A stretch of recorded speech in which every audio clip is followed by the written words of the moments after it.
যশোরে ফেরার পথে প্রাণ হারালেন একই পরিবারের 4 সদস্য। যশোরের ভাঙ্গা উপজেলার ভয়াবহ সড়ক দুর্ঘটনায় যশোরে একই পরিবারের 4 সদস্যের মোট 5 জন নিহত হয়েছেন। এ ঘটনায় গুরুতর আহত হয়েছেন 2 শিশু। যশোর পুলিশ ও স্থানীয় সূত্রে জানা যায় যে ঢাকা থেকে যশোরের উদ্দেশ্যে ছেড়ে আসা একটি প্রাইভেট কার ভাঙ্গা এলাকায় পৌঁছলে দুর্ঘটনার শিকার হয়। এতে ঘটনাস্থলে এবং হাসপাতালে নেওয়া পথে 5 জনের মৃত্যু হয়।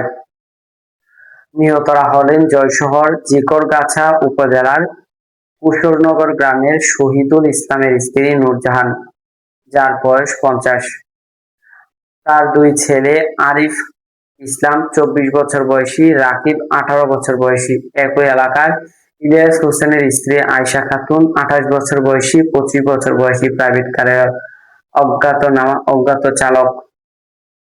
দুর্ঘটনায় গুরুতর আহত হয়েছেন 2 শিশু আরিফুল হোসেন ও তাসফিয়া।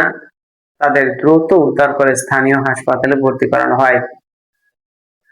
পুলিশ ঘটনা কবলিত প্রাইভেট কারটি জব্দ করেছে, পাশাপাশি নিহতের মরদেহের ময়নাতদন্ত এবং প্রয়োজনীয় আইনি প্রক্রিয়া শেষে স্বজনদের কাছে হস্তান্তরের প্রক্রিয়া চলছে বলে জানিয়েছে। দর্শক, সাবস্ক্রাইব করবেন, লাইক করবেন, শেয়ার করবেন, কমেন্ট করতে ভুলবেন না।